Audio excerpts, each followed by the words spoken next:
everybody. Good morning, and thank you so much for that lovely welcome. And thank you so much for inviting me to be part of this excellent conference. It's quite a stressful time in politics at the moment, as you can well imagine, so it's lovely to be able to come and be doing something so lovely as this. Even though the sector does have challenges, it's also got amazing, wonderful people who I take inspiration from every single day. And it's great to see such a good turnout and a room full of that talent and expertise and experience in this subject area, and a great list of speakers that you've got for the day. I'm very sorry I can't stay for longer. I have got to get back for PMQs. Highlight of the week, but I will be with you in spirit all day.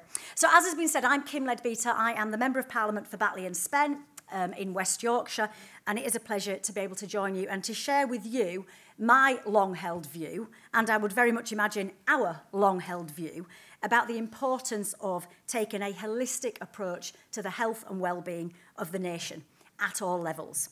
And I firmly believe that by putting physical activity, sport and movement at the heart of that approach, we could, and hopefully can, create a positive national framework and, from a political perspective, show a different way of governing which will have a positive impact on the health and well-being not only of individuals, but also families, communities and society as a whole. Because whilst I've only been in Parliament for a couple of years, as many of you know, I have been harping on about this stuff, like lots of you have, for about 20 years. So my background is in sport and physical activity, holistic health and well-being. My degree is in health-related exercise and fitness, and I lectured for over a decade in further and higher education on those subjects. And I ran my own health and fitness business, as well as working in a number of gyms and schools, teaching health and fitness sessions. Everything from boxercise to legs, bums and tums to nice cheesy 80s aerobics. So whenever I get on a stage like this, I always start feeling like I need to be doing a grapevine or some star jumps or a bit of salsa. So I will resist the urge for you this morning. I also played hockey for over 30 years. So I suppose I was quite weird in in many respects, but in some respects in that sometimes people either go for the sport route or the health and fitness route. And my life was always a combination of the two. And I think that's what gives me some of the insights and some of the perspectives that I've got doing what I'm doing now. Because it's not one or the other, is it? It can and should be both and everything in between as well. So that was what my life looked like. And it was a career and it was a life that I absolutely loved. But obviously, as many of you know, in 2016, that life changed forever when my sister, who was the MP for Batley and Spen, was murdered in her constituency by a right-wing extremist. Just prior to Joe's murder, I was just about to go back to university and do a master's degree in health and well-being and physical activity. And I'd literally been to the open morning up at Leeds University. I was due to go, to the open morning on the Saturday as Joe was killed on the Thursday. So that chapter of my life wasn't to be. Instead, after Joe was killed, I worked for a number of years looking at the health of our communities and society more broadly.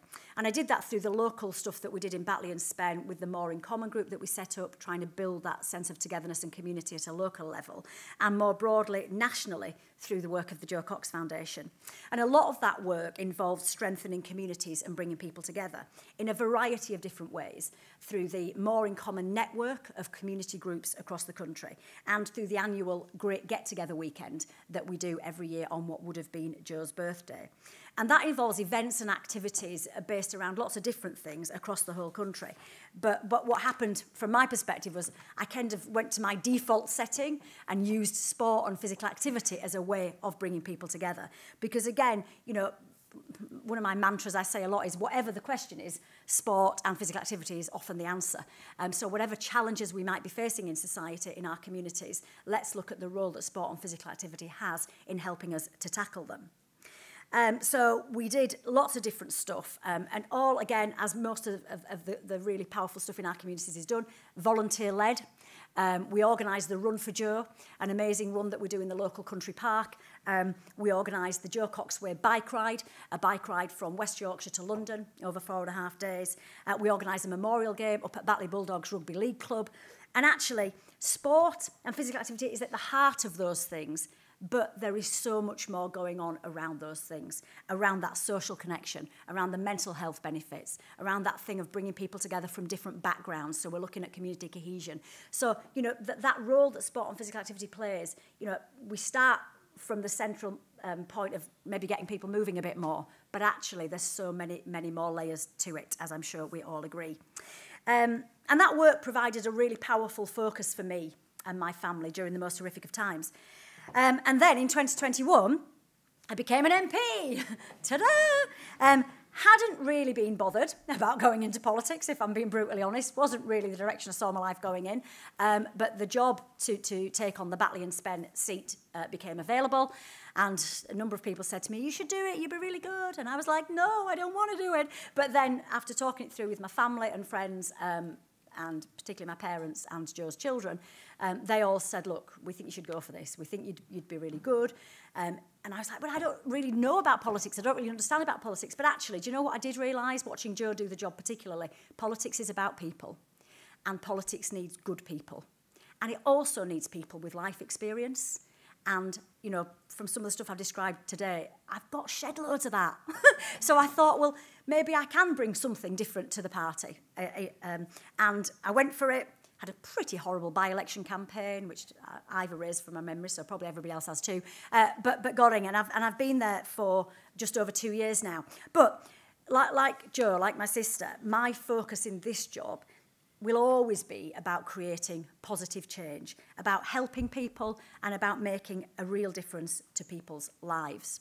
So that is what my mission still remains, even though I'm now doing it in a very different way. And look, there's lots of different ways of making a difference in life, isn't there? You're all doing amazing work in whatever jobs you've got, and I'm now doing this role, but we've all got our part to play, and that is something I feel really strongly about. So interestingly, one of the last conversations I had with Jo before she was killed involved listening to her enthusiastically tell me about the brilliant meeting she'd just had with this fantastic new team who were behind the new This Girl Can campaign.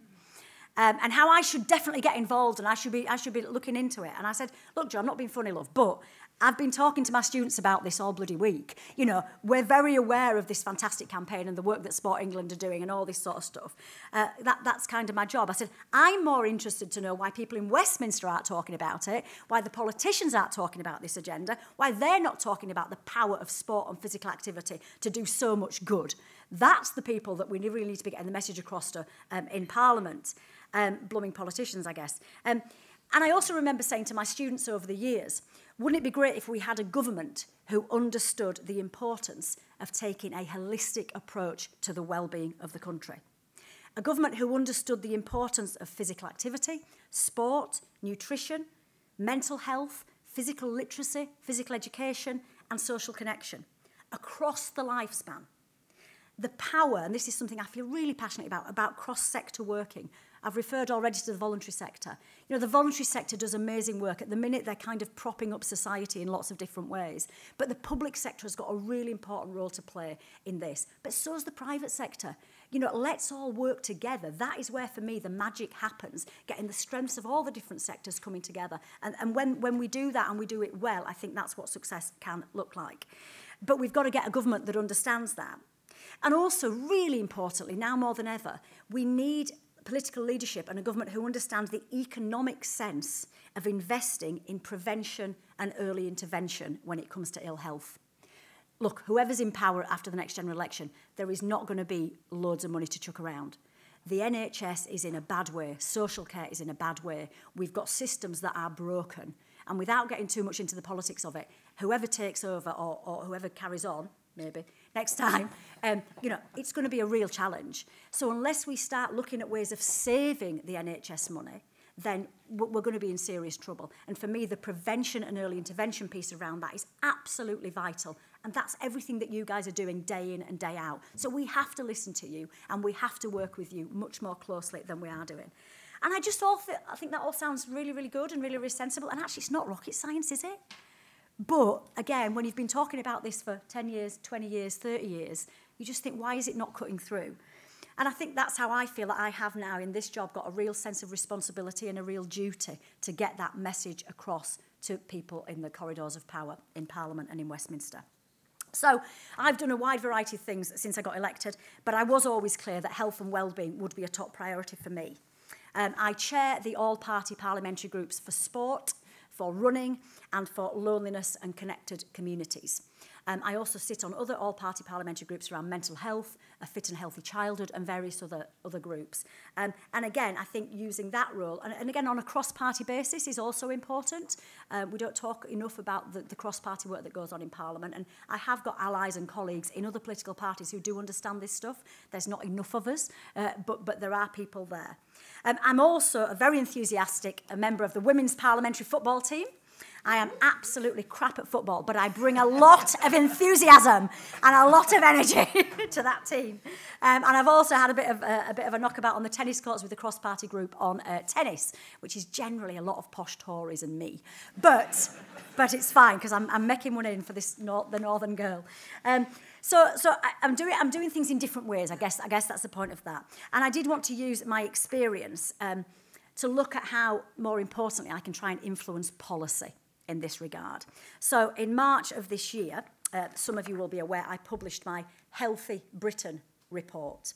And what I wanted to do with this was spark a debate about how an incoming Labour government could do things differently, and indeed should do things differently, by taking, as I've already said, a cross-departmental, cross-sector approach and making policy choices with health and well-being at the heart of them. We obviously assess everything financially when it comes to political choices. We're starting to assess everything environmentally, quite right too. But I think every policy decision we make should be looking at what is the impact of doing that on the health and well-being of the nation. And if it's positive, we crack on. If it's not, maybe we'll look at how we can adapt it so it is, and just having those conversations. But the big thing for me is the cross-departmental stuff. You know, government works in silos, and that is just not the most effective way to get things done. I couldn't believe when I got in that, like, the Minister for Sport doesn't really sit down very often with the Minister for Health or the Minister for Education. That just doesn't make sense, does it? Because on so many issues, you have to work on a cross-departmental level. So my suggestion within the report is that that is how we approach this subject. And the other big suggestion is that it sits within the Treasury. Because ultimately, unless you've got buy-in from the Treasury, it's very difficult to get anything done in government. And that doesn't mean about going and asking for lots of money, because as I've already said, sadly that money isn't going to be there, but it's looking at how they can maybe facilitate things on a cross-departmental basis.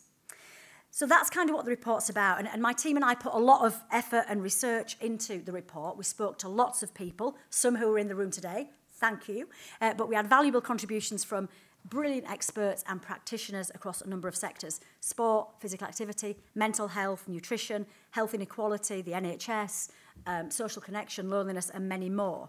And I'm very grateful for that support. And what I did find out during that piece of research was actually the sector, I think, is in a better place than it probably ever has been in terms of working together. Again, it used to be, going back sort of 20 years, you know, the fitness industry was over here and sport was over here and health was over here. And we're seeing some of that change, and I think that's a really positive, important thing. There's definitely more work to be done. And even within sport, it used to be a little bit of a fight for, well, if there's a bit of cash going, netball wants it, or football wants it, or hockey wants it. And actually now we're seeing a bit more joined up thinking about, you know, let's maybe work together to try and get more investment to the sector as a whole, and then we can work together on what that might look like. So it isn't a big, thick and chunky report, because one of my biggest frustrations about this is the evidence is there. The evidence has been there for decades about how important this stuff is. I don't need to produce another big, thick book that stays on a shelf and just sits there for another 5 years or 10 years. So it really was a way of getting the conversation going. And that is definitely what has happened. I got inundated with hundreds and hundreds of emails of people saying, yeah, let's have a meeting, let's talk about this. And I wanted to meet with everybody, but that was slightly challenging given the constraints of time. But I've done a few things since then to try and continue that conversation. So we did a health and wellbeing symposium in September here in London, and that was really good. I mean, we've got about 100 different experts in the room, including the amazing, legendary Sir Michael Marmot, who has been going on about health inequalities for decades. How he is still doing it, God love him.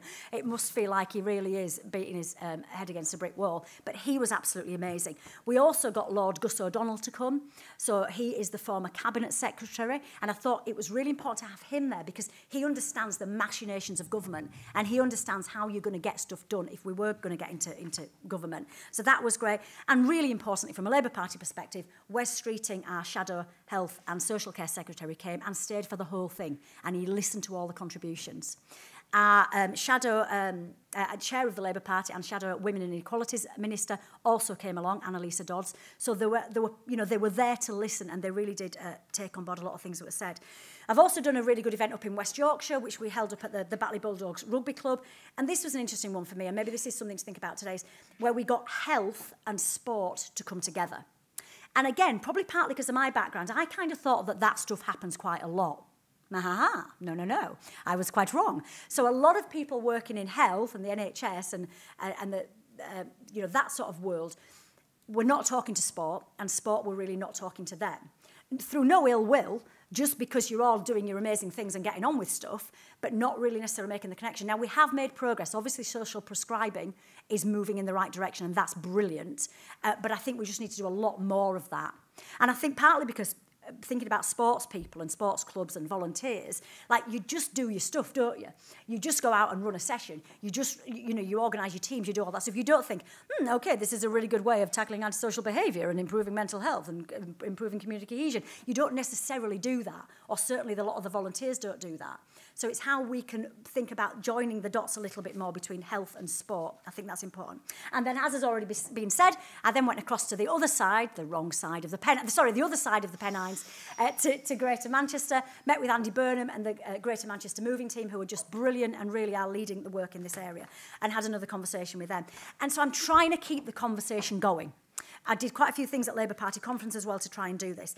And I think what that shows, these events and getting good attendance at these events, is that there is a huge appetite for this within the sector and within the industry. We all want to be part of the change that I think we need.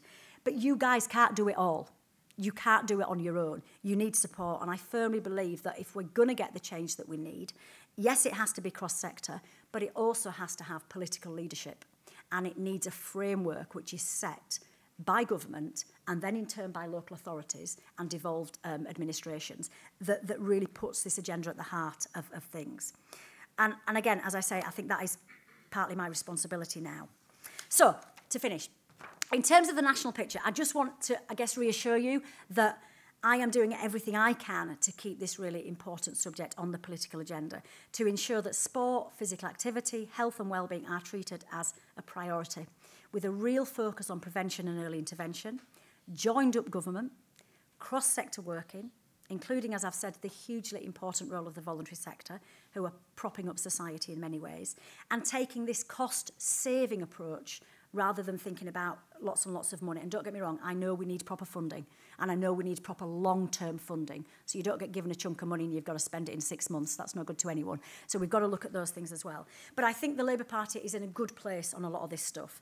And if I can just take a quote from Keir Starmer, who set out our health mission earlier this year. He said that Labour will embed long-term planning to ensure there is health in all policies. Cross-departmental working is vital to improving the wider determinants of health, the social, economic and environmental factors that affect people's ability to lead healthy lifestyles. And I was very reassured when I heard that. And indeed, that has been backed up since by Wes Streeting. So I do feel confident that if we are fortunate enough to get into government, if people do put our trust in us, that we can lead on this work and we can try and embed the sport, physical activity, health and wellbeing agenda at the heart of government, and I will certainly do everything I can to ensure this is the case.